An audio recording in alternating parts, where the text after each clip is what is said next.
بسم اللہ الرحمن الرحیم بسم اللہ الرحمن الرحیم التلازم بین الشر والخیر۔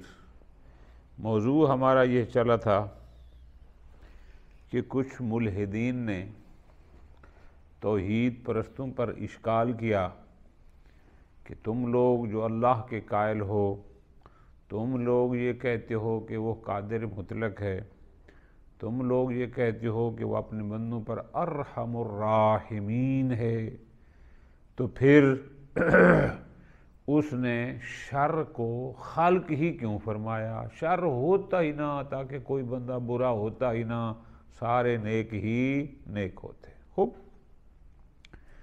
ہم شروع تھے ان کے جوابات میں، ایک پہلا جواب دیا، پھر ایک دوسرا جواب دیا۔ تیسرا جواب یہ ہے التلازم بین الشر والخیر۔ یہ جواب ہے کہ شر اور خیر کے درمیان ملازمہ پایا جاتا ہے۔ اس ملازمہ کے ذریعے یہ حضرات ان ملحدین کا جواب دینے کی کوشش کرتے ہیں۔ پھر ایک چوتھا جواب ہے، پھر پانچواں۔ ہم اس کو ترتیب سے پڑھتے ہیں۔ یرل ارسطو یونان کا بہت بڑا فلسفی، یہ افلاطون کا شاگرد تھا، سکندر اعظم کا استاد تھا۔ 384 سال قبل مسیح اس کی پیدائش ہے، اور 322 سال قبل مسیح اس کی وفات ہے۔ تقریباً 62 سال اس کی ٹوٹل زندگی بنتی ہے۔ البتہ اس کی پھر موت، بعض کہتے ہیں خودکشی کی، بعض کہتے ہیں بیمار ہوا۔ بہرحال بہت بڑا یونان کا ایک فیلسوف تھا۔ ارسطو کو دنیا جانتی ہے۔ ارسطو کا خیال یہ ہے، ارسطو چونکہ فیلسوف تھا، وہ اپنی فلسفی زبان میں اس کی بات کرتا ہے۔ وہ کہتا ہے ان العوالم الممکنہ من حیث مقادیر الخیر والشر علی اقسام خمسہ، کہ جو عالم ممکن ہیں، عالم فلاں عالم فلاں، یعنی جتنے بھی عوالم ہیں جو ممکن ہیں، وہ خیر و شر کی تقدیر کے لحاظ سے، کہ ان میں خیر ہے یا ان میں شر ہے یا دونوں ہیں، اس لحاظ سے یہ تمام ممکنات، جتنے بھی عالم ممکن ہیں، 5 قسمیں ہیں، البتہ خیر و شر کی تقدیر کے لحاظ سے۔ نمبر 1، عالم کلہ خیر محض، یا ایک ایسا عالم ہو کہ جس میں صرف خیر ہی خیر ہو، شر ہو ہی نہ۔ نمبر 2، عالم کلہ شر محض لا خیر فی، ایسا عالم ہو کہ جس میں صرف شر ہی شر ہو، خیر کا کوئی شائبہ ہی نہ ہو۔ 2، عالم یغلب فیہ خیرہ علی شر، ایک ایسا عالم کہ جس میں خیر بھی ہو، جس میں شر بھی ہو، لیکن خیر شر پر غالب ہو۔ 3 ہو گئے۔ عالم یغلب فیہ شرہ علی خیر، ایک ایسا عالم ہو جس میں خیر بھی ہو، جس میں شر بھی ہو، لیکن شر خیر پر غالب ہو۔ یہ 4 ہو گئے۔ اور 5واں، عالم یتساوی فیہ الخیر، یا ایسا عالم ہو کہ جس میں خیر اور شر دونوں برابر ہوں۔ تو پس کوئی بھی ممکن عالم خیر و شر کے لحاظ سے ان 5 قسموں میں تقسیم ہوتا ہے۔ اب ہم دیکھتے ہیں کہ یہ جو 5 قسمیں ہیں، ان میں سے کون سی قسم صفات خدا کے مناسب نہیں ہے اور کون سی ہے۔ مثلا وما يتنافي مع صفات اللہ من هذه الاقسام الخمسہ، یہ جو 5 قسمیں ہیں، ان 5 قسموں میں سے کچھ صفات ایسے ہیں تقریباً 3 کہ جو صفات خدا کے ساتھ مناسب لائق نہیں ہیں، تنافی رکھتی ہیں، جو صفات اللہ کے ساتھ مناسبت نہیں رکھتی۔ وہ کون سی؟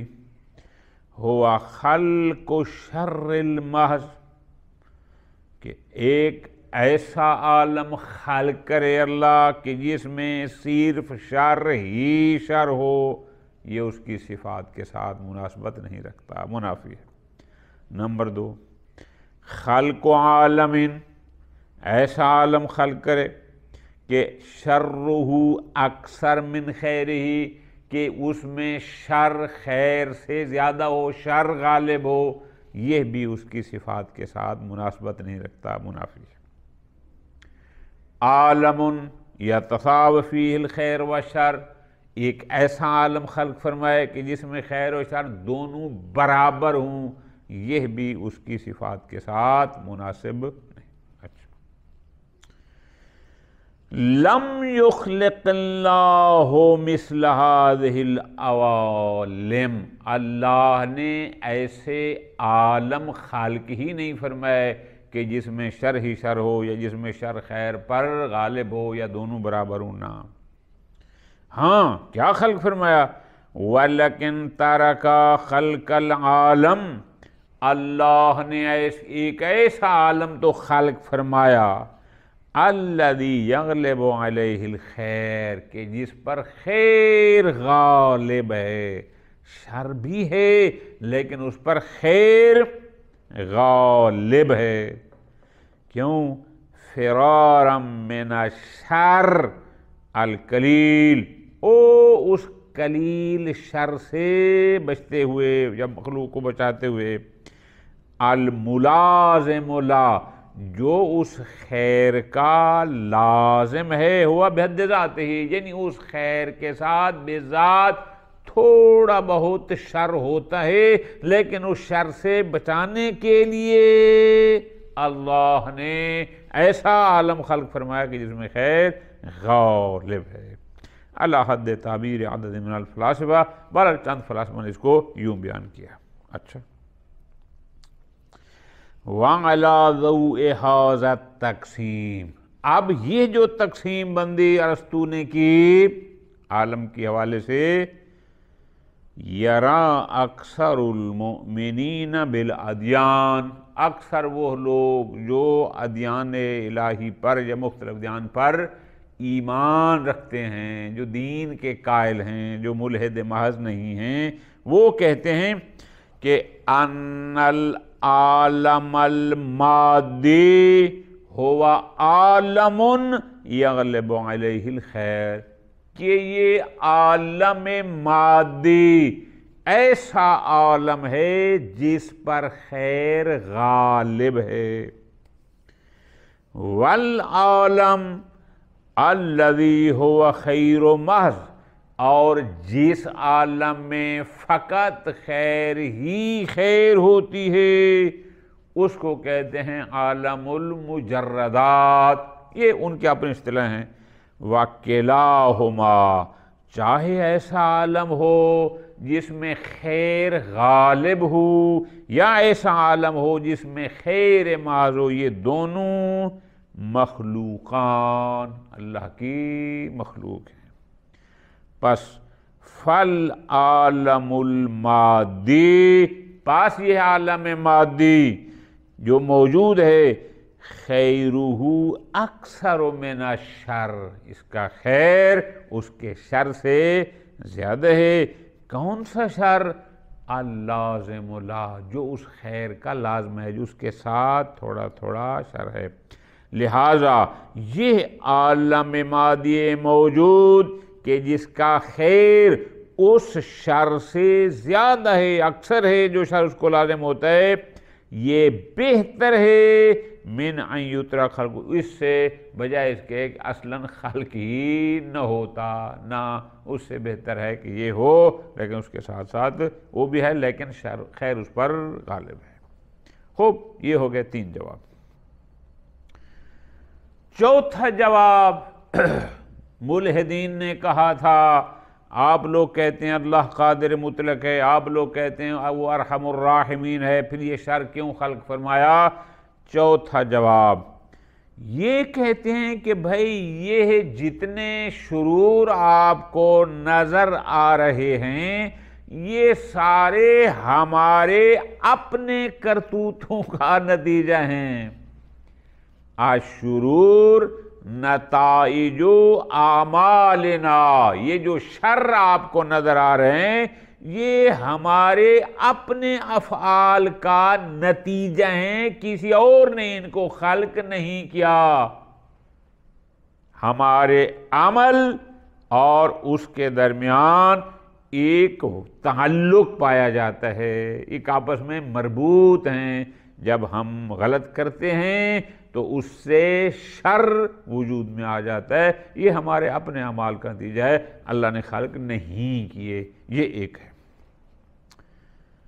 اجاب بعض حضرات نے ملحدین کے اس سوال کا یہ جواب دیا کہ ان الشرورا صلۃ تکوینیۃ مع اعمال الانسان، کہ جو کچھ انسان انجام دیتا ہے اچھا یا برا، جب برا انجام دے گا تو یہ شر اس انسان کے برے اعمال کا تکوینی بدلہ ہے۔ اس نے ایک برا انجام کام کیا، تکویناً اس کے بدلے میں شر، یہ اس کا اپنا ہے۔ یعنی ان الصلۃ بین اعمالنا و بین شرور، بالفاظ دیگر ہمارے اعمال اور شر کے درمیان جو ایک تعلق ہے، جو واسطہ ہے، صلۃ السبب والمسبب، یہ اسی طرح ہے جیسے سبب اور مسبب کے درمیان تعلق ہوتا ہے۔ سبب سے مسبب وجود میں آتا ہے، ہمارے عمل بد سے شر وجود میں آتا ہے، اسی کا تعلق ہے۔ کما ان الجزاء عین العمل فی تجسدہ الاخروی، جیسے جزا آپ ایک کام کرتے ہیں، قرآن بھی کہتا ہے، روایات بھی کہتے ہیں کہ آخرت میں یہی اعمال، وہ تجسم اعمال کی بات ہے کہ یہ ایک جسم کی صورت میں ہوں گے، تو فرماتے ہیں وہ جزا عین العمل فی تجسدہ الاخروی، نماز پڑھی تھی خلوص سے، اب اس کی جزا ہے وہ نماز، عین وہی نماز جسم بن کر آ جائے گی۔ تجسم اعمال ایک بات ہے، اور اس کی طرف قرآن مجید نے بھی اشارہ فرمایا۔ کہاں پر؟ سورہ شورى آیت نمبر 30، وَمَا أَصَابَكُم مِّن مُّصِيبَةٍ فَبِمَا كَسَبَتْ أَيْدِيكُمْ وَيَعْفُو عَن كَثِيرٍ، اور تم پر جو مصیبت آتی ہے وہ خود تمہارے اپنے ہاتھوں کی کمائی سے آتی ہے، اور وہ بہت سی باتوں سے درگزر کرتا ہے۔ قرآن بھی یہی کہتا ہے۔ یہ حضرات کہتے ہیں اس آیت مجیدہ کی روشنی میں کہ یہ جو شر ہے یہ ہمارے اپنے اعمال کا نتیجہ ہے۔ وَهُنَا سوال، جہاں ممکن ہے کوئی یہ سوال کرے، وہ کیا کہ انہ یبتلی الانسان بشر ناتج عن فعل انسان آخر، کہ بسا اوقات ایک انسان ایک شر میں مبتلا ہو جاتا ہے جبکہ وہ کسی اور کے فعل کا نتیجہ ہوتا ہے۔ یہ بیچارہ بری ہے، اس نے کچھ نہیں کیا، کچھ اس نے کیا، شر اس پر آیا۔ بے گناہ بندے کو قاتل اس نے کیا، فرض کرتے ہیں اگر کوئی اس کا سزا، کوئی عقاب، کوئی سختی آتی ہے وہ پھر سب پہ آتی ہے۔ ٹھیک ہے جی، پھر یہ کیسے؟ وَقَدْ يَقَعُ الْأَبْرِيَاءُ الْأَذَى وَالضَّرَرَ، بہت سارے لوگ بری و ذمہ ہوتے ہیں، انہوں نے کوئی ایسا کام نہیں کیا لیکن اس کے باوجود بھی بیچارے اذیت اور ضرر میں پڑ جاتے ہیں۔ فَلِمَاذَا يَبْتَلِي آذل انسان البری بشر، یہ بندہ جو بری تھا، جس نے کوئی ایسا کام نہیں کیا، وہ کام غیر نے کیا، لیکن جب شر آیا تو وہ یہ بھی مبتلا ہو گیا، جبکہ اس نے تو کوئی ایسا کام کیا ہی۔ سوال کو سمجھنا ہے، یعنی آپ جو کہہ رہے ہیں کہ شر ہمارے اعمال کا نتیجہ ہے، ممکن ہے سائل یہ سوال کرے کہ بھائی عمل کیا ہے زید نے، ٹھیک، لیکن جب شر آیا تو اس نے بکر کو بھی گھیر لیا، بکر تو بری تھا، بکر نے تو وہ کام کیا ہی نہیں ہے، فعل اس کا ہے لیکن شر دونوں پر آ گیا، اس کو بھی اور اس کو بھی، یہ کیا ہوا؟ عجاب عنہ، تو جواب میں کہتے ہیں ان ہؤلاء الذین تراہم ابریاء فی ہذہ الجریمہ، یہ لوگ جنہیں تم اس جرم میں بری و ذمہ دیکھ رہے ہو، سمجھ رہے ہو کہ یہ لوگ اس جرم میں شریک نہیں ہیں، ان کا اس جرم سے کوئی واسطہ نہیں، ہم مرتکبون ذنبا فی الواقع، واقع میں یہ بھی اس گناہ کے مرتکب ہیں۔ وہ کیسے؟ یہ ظلم اس نے کیا، بندہ اس نے مارا، لوٹ مار اس نے کی، یہ کیسے اس گناہ میں واقعاً یہ اس گناہ میں مرتکب ہیں اور شریک جرم ہیں؟ فرماتے ہیں وہ یہ ہے فی اختیار السکوت عند وقوع الجریمہ، ممکن ہے کہ وہ جرم ان کے سامنے ہو رہا ہو اور یہ خاموش بیٹھے ہوں، یہ خاموشی جرم کو بھی دیکھتے ہیں، خاموش بھی رہیں، یہ بھی تو اس گناہ کا ارتکاب ہے۔ او ترک الامر بالمعروف، یا ان کو چاہیے تھا امر بالمعروف کرتے، انہوں نے نہیں کیا اور وہ غلط کر گیا۔ والنہی عن المنکر، ان کو چاہیے تھا کہ نہی عن المنکر کرتے اور اس نے منکر کی نہی نہ کی اور وہ منکر کو انجام دے گیا، تو یہ بھی اس جرم میں شریک ہیں، یہ مرتکب ذنب ہیں، گناہ ہیں۔ اور اسی نقطے کو قرآن مجید نے بھی یوں بیان فرمایا، سورہ انفال آیت نمبر 25، قرآن مجید فرماتا ہے وَاتَّقُوا فِتْنَةً لَا تُصِيبَنَّ الَّذِينَ ظَلَمُوا مِنْكُمْ خَاصَّةً وَاعْلَمُوا أَنَّ اللَّهَ شَدِيدُ الْعِقَابِ، اور اس فتنے سے بچو جس کی لپیٹ میں تم میں سے صرف ظلم کرنے والے نہیں بلکہ سب آئیں گے، اور یہ جان لو کہ اللہ سخت عذاب دینے والا ہے۔ یہ تو قرآن بھی کہہ رہا ہے کہ فقط ظالم پر ضروری نہیں کہ وہ سختی آئے، دوسرے پر بھی آ سکتی ہے۔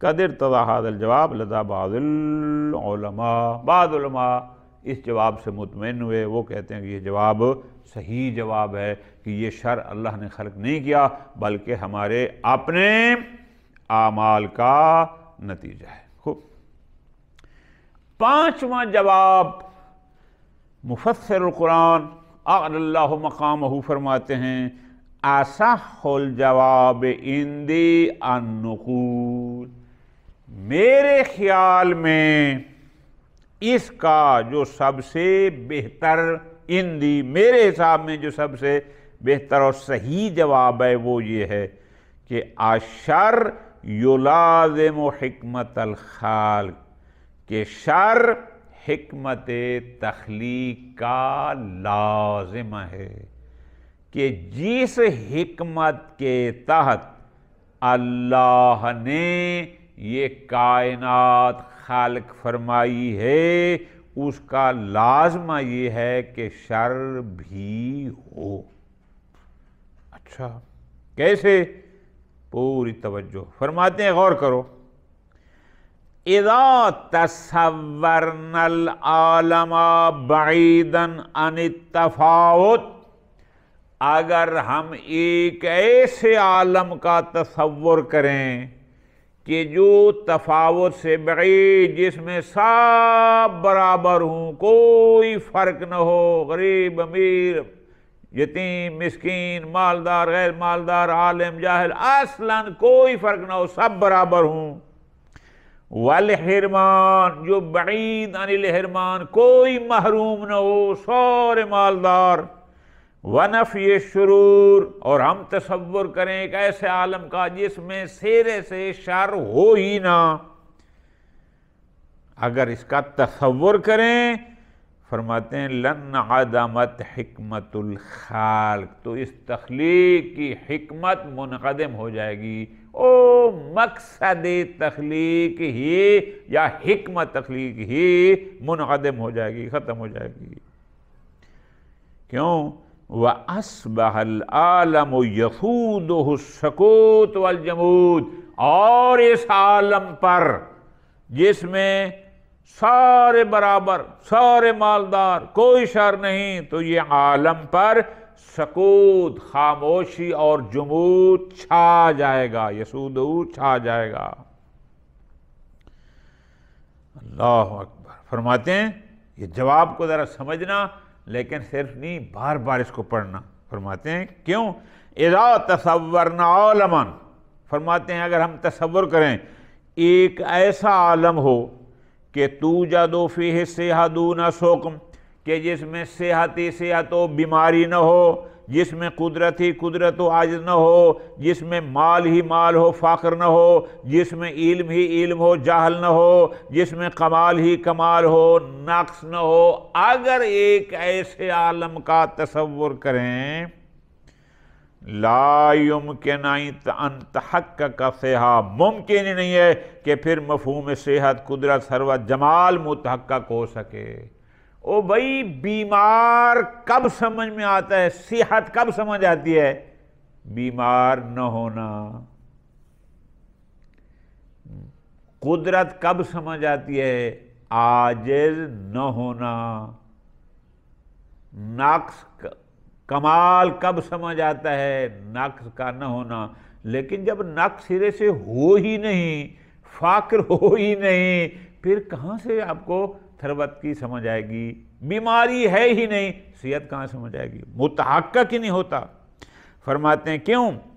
اذ الجمال، بہت پیاری بات، جمال انما یتحقق فی مقابل القرب، جمال قرب کے مقابل میں آپ تب کسی کو کہتے ہیں یہ خوبصورت ہے جب کوئی مقابل میں بدصورت ہوتا ہے، تو جب کوئی بدصورتی کا تصور ہی نہ ہو، خوبصورتی کہاں سے آئے گی؟ والعلم فی مقابل الجہل، آپ کسی کو بھی عالم کب کہتے ہیں؟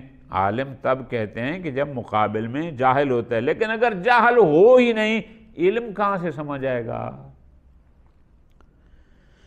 فَإِذَا انْمَحَا أَسْبَابُ الشُّرُورِ مِنَ الْوُجُودِ، اگر اس وجود سے اسباب شر ختم ہو جائیں، مٹ جائیں، کوئی سبب شر ہو ہی نہیں، يَصْبَحُ الْإِنسَانُ أَتْفَحَ مِنَ الْأَعْشَابِ، انسان اس گھاس سے بھی زیادہ بے وزن اور بے قیمتی ہو جائے گا۔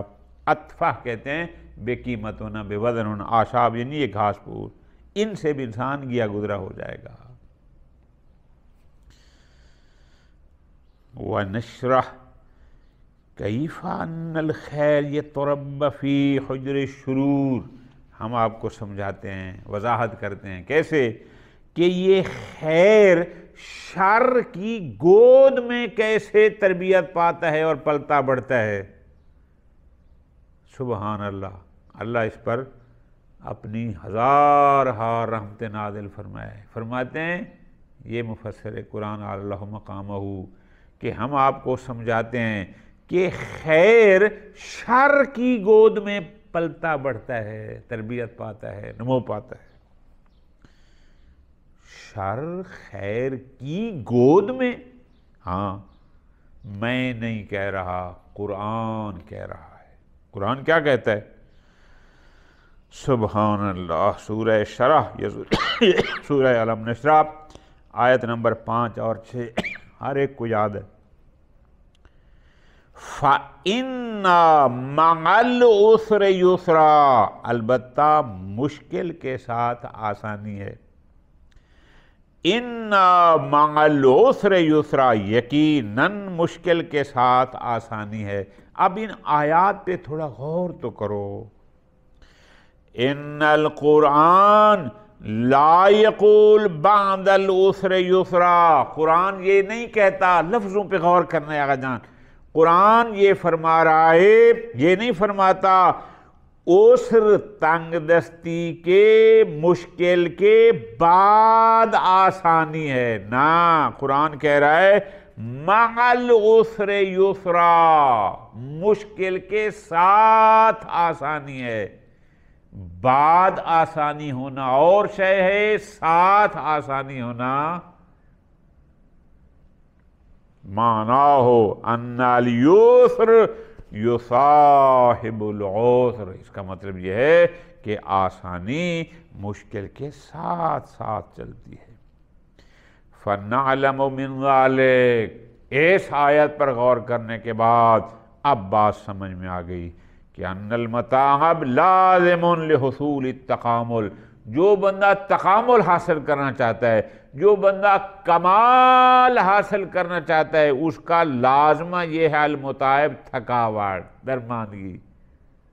جتنے کامیاب لوگ ہیں آپ دیکھیں، کیا وہ بغیر تھکاوٹ کے کامیاب ہو گئے؟ ہاں، تھکاوٹ ضروری ہے، وہی عسر ہوتا ہے. فَلَوْلَا الْمِحَنُ وَالْمَشَاكِلِ، اگر یہ مشکلات اور یہ جفا کشی اور مسلسل محنت نہ ہو، لا يمكن للانسان، انسان کے لیے ممکن ہی نہیں ہے نیل المرام کہ وہ اپنے مقصد کو پا سکے. مقصد کو پانے کے لیے جہد، مشقت، مشکلات یہ چاہیے. ٹھیک ہو گیا. کہ فرماتے ہیں الکون غیر قابل للتجزیہ، یہ کائنات قابل تجزیہ نہیں ہے کہ جز ایسا ادھر کر دو وہ ادھر کر دو، ایک چیز سے جدا کر دو، ایسا نہیں ہے. یہ ساری مربوط ہے، سسٹم جڑا ہوا ہے. لیس من الامکان حذف البعض منہا و ابقاء البعض الاخر، اس کائنات عالم میں یہ ممکن نہیں ہے کہ کچھ کو حذف کر دو، مٹا دو، اور کچھ کو باقی رکھو، ایسا نہیں ہے. فَعَلَى هَذَا، جب ایسا نہیں ہے اور ہر چیز آپس میں جڑی ہوئی ہے، فَعَلَى لَا يُمْكِنُ تَفْكِيكُ الشُّرُورِ عَنِ الْخَيْرِ، تو پھر شر کو بھی خیر سے جدا کرنا ممکن نہیں. کیوں؟ اللہ اکبر. اس لیے لِأَجْلِ أَنَّ الْوُجُودَ الْإِضَافِي لَا يَنْفَكُّ عَنِ الْحَقِيقِ، ایک وجود حقیقی ہوتا ہے، ایک وجود اضافی نسبتی ہوتا ہے. تو وجود اضافی کے لیے وجود حقیقی کا ہونا ضروری ہے. کیوں؟ کوئی وجود حقیقی ہوگا تو ہم اس کو اس کے ساتھ نسبت دیں گے، اضافت دیں گے، جوڑیں گے. اور اگر حقیقی ہی نہ ہو تو پھر یہ کیسے ہو سکتا ہے؟ لو فرضنا، مثال سمجھا رہے ہیں، فرض کرو، ہم اگر یہ فرض کرتے ہیں کہ انہو لا وجود للشرور، اگر ہم یہ فرض کریں کہ شر کا کوئی وجود ہی نہیں، شر کا اصلاً کوئی وجود ہی نہیں، لا يمکن ان یوجد الخیر، تو پھر ممکن ہی نہیں ہے کہ خیر کو وجود مل سکے. اذا لم یکن للجہل وجود، اس لیے کہ خیر شر سے سمجھ آتا ہے. فرماتے ہیں اگر جاہل کا وجود نہ ہو تو اس کا مطلب ہے لا وجود للعلم. علم کیا ہے؟ مقابل جہل. جہل ہوگا تو علم کی سمجھ آئے گی، اگر جاہل نہ ہو علم کہاں سے آئے گا؟ شر نہ ہو خیر کہاں سے آئے گی؟ خیر کا تحقق ہی شر سے ہے، جیسے علم کا تحقق جہل سے ہے، جیسے فقر کا تحقق ثروت اور مال سے ہے. فَعَلِمْنَا مِنْ ذَلِكَ، تو پس اب بات سمجھ آ گئی اور ہمیں یقین ہوا کہ ان الخیر یتکون فی رحم الشرور، کہ یہ خیر شر کے رحم میں وجود پاتی ہے، شر ہے تو اسی کی گود میں، اسی کے رحم میں خیر کو وجود ملتا ہے۔ وصلی اللہ علی محمد وعلی محمد۔